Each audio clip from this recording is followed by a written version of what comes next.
तो good evening दोस्तों, शुरू करते हैं हम आज की क्लास। और आज की क्लास में हम कर रहे हैं यमुना नदी। यमुना नदी जिसका उद्गम स्थल उत्तराखंड में हिमालय पर्वत की बंदरपूछ श्रेणी से हुआ है।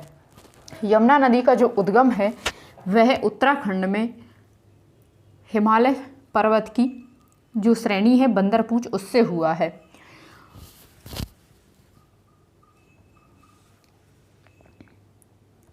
तो लंबाई इसकी, यमुना नदी की जो लंबाई है 1376 किलोमीटर है। और यमुना नदी के तटीय नगर कौन कौन से हैं?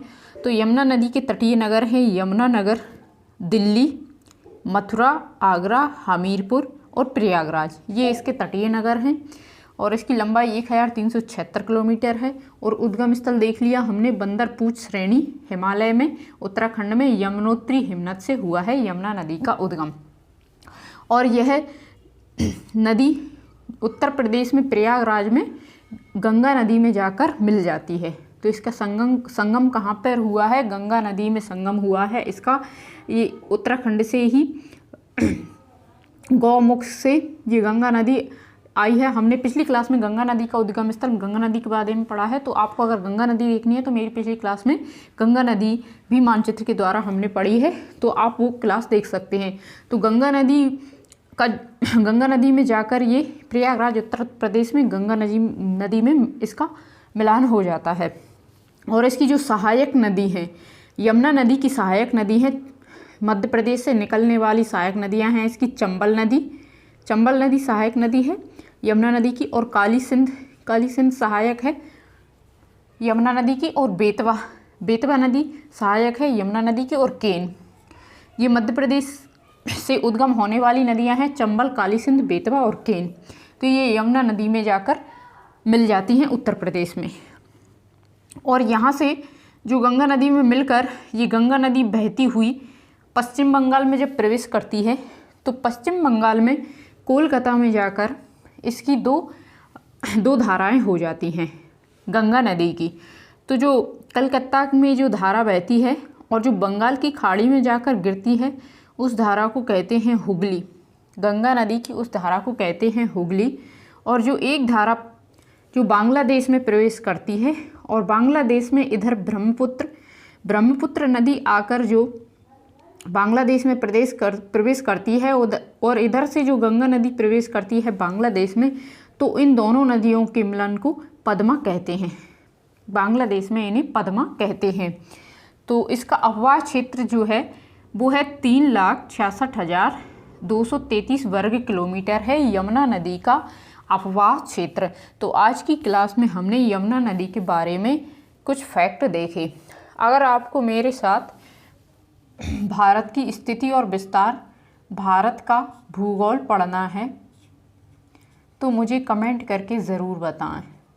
भारत का भूगोल हम सारा मानचित्र के द्वारा इसी तरह से पढ़ेंगे। इसी तरह से हम हिमालय और इसी तरह से नदी और जो नेशनल पार्क हैं वो, और मध्य प्रदेश की कृषि, मध्य प्रदेश की मिट्टी,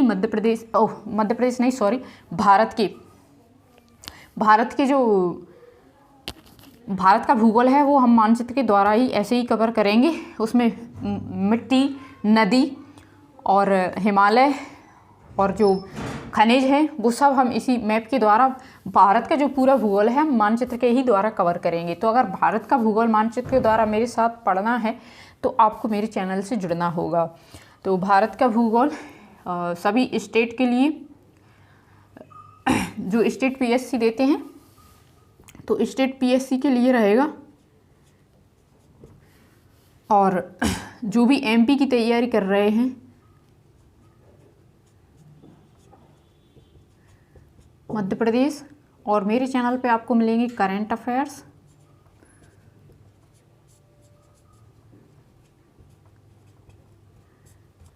अफेयर्स, मध्य प्रदेश सामान्य ज्ञान,